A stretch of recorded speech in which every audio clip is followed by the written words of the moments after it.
Tapping for climate grief and burnout. Speak for what matters. Inspired by the Lorax. If your heart has been feeling like a melting glacier, slow, heavy, and quietly collapsing, this is for you. Hi, I'm Hannah Essenberg, and I coach nonprofit professionals, climate leaders, and purpose-driven change makers who are trying to do the near impossible. Care deeply about the world without collapsing under the weight of it. And today, we're tapping for something real. We're tapping for echo grief, burnout, and the paralysis that sets in when you care deeply and feel like nothing is changing fast enough. If you felt tired, angry, scared, or quietly numb, this is a space for you. Not to bypass those emotions, but to honor them. And to remember that your voice, even now, still matters. In Dr. Seuss's story, the Lorax said, "I am the Lorax, I speak for the trees." We know this line. It's almost comforting. But this story, it's no longer fiction. The forests are disappearing. The air is filled with smog. And just like the Onceler, entire industries are still saying, "But I need to do," while cutting down the last trees. And then there's us, the ones who've signed the petitions, who've read the climate reports we didn't want to see, who've marched, donated, composted, voted, and still wake up wondering, what difference am I really making? That's where the Lorax comes in.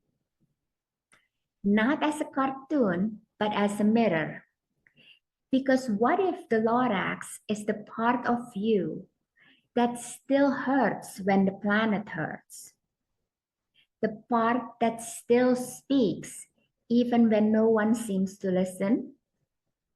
That's the part we're tapping into today. Let's ground before we begin.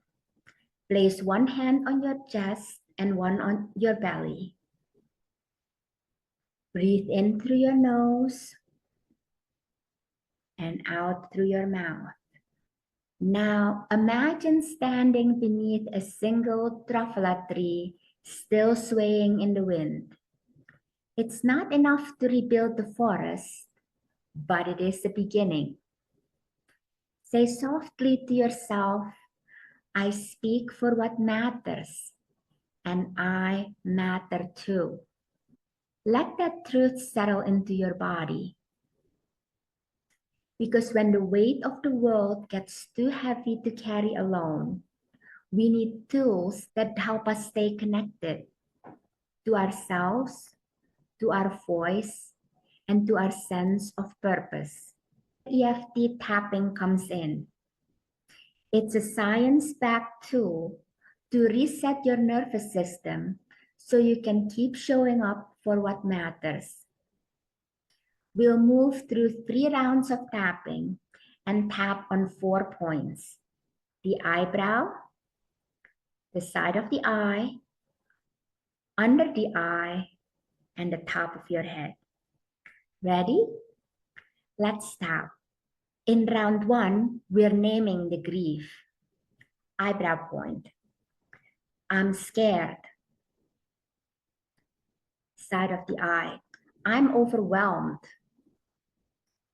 Under the eye. I've done so much and it still doesn't feel like it's enough.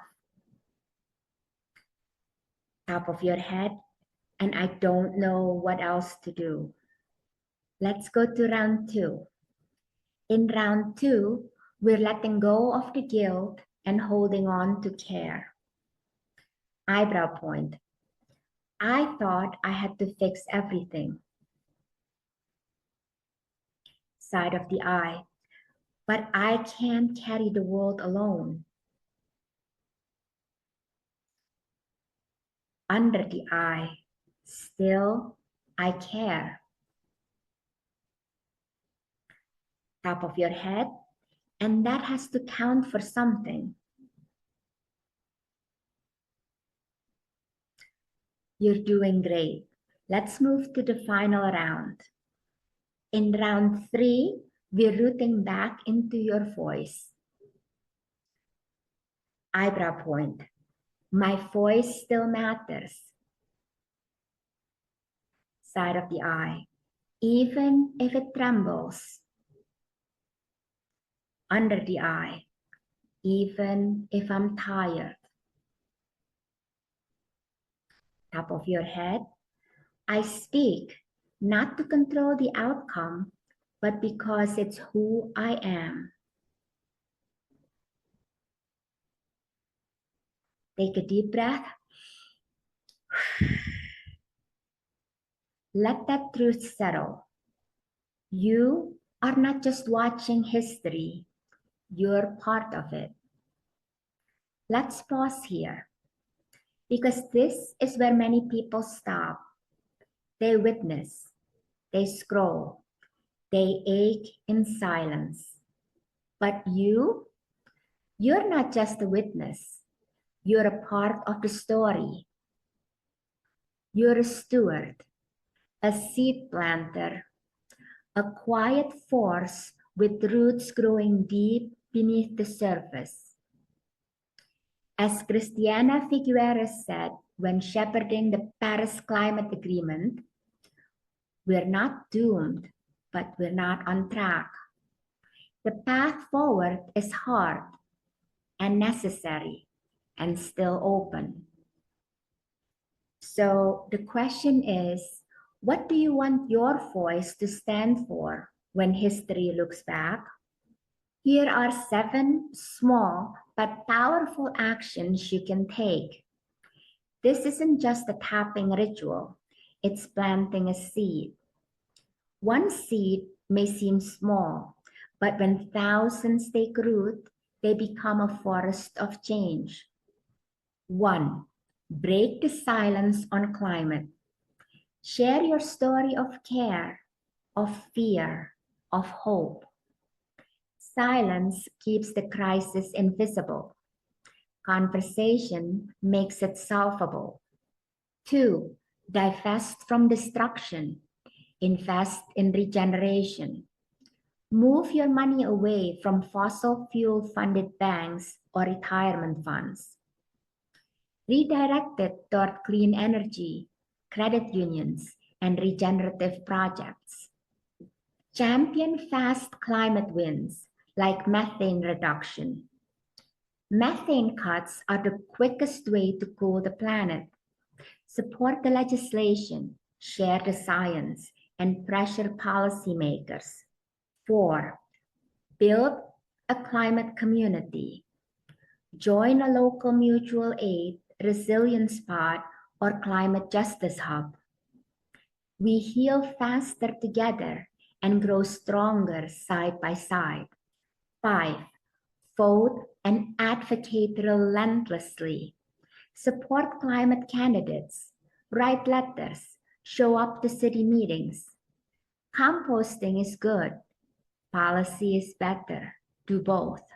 Support climate storytellers. Lift up voices painting new futures. Buy the book. Fund the film. Share the message. Finally, 7. Reclaim joy and rest as resistance. Burnout isn't proof of your love. Rest is how you make that love last. Links for the action steps can be found in the description below. Consider writing in your journal using this prompt. What would you say if you believed someone was truly listening? Write freely, then circle one line. That's your next brave truth to speak. Say this affirmation to yourself. I speak for what matters, and I matter too. Say it once more, not as a wish, but as a return. If this stirred something in you, hold on to that. Don't scroll past it. Don't bury it. And if you want support as you navigate echo grief, burnout, or leadership fatigue, this is what we do in my 3-month Rewire coaching journey at pathtoimpactcoaching.com. We don't fix everything, but we feel everything. And we build leadership that lasts, not from hustle, but from truth. The Lorax didn't vanish. It became a seed, and so are you. Thank you for listening, and I'll see you in the next video.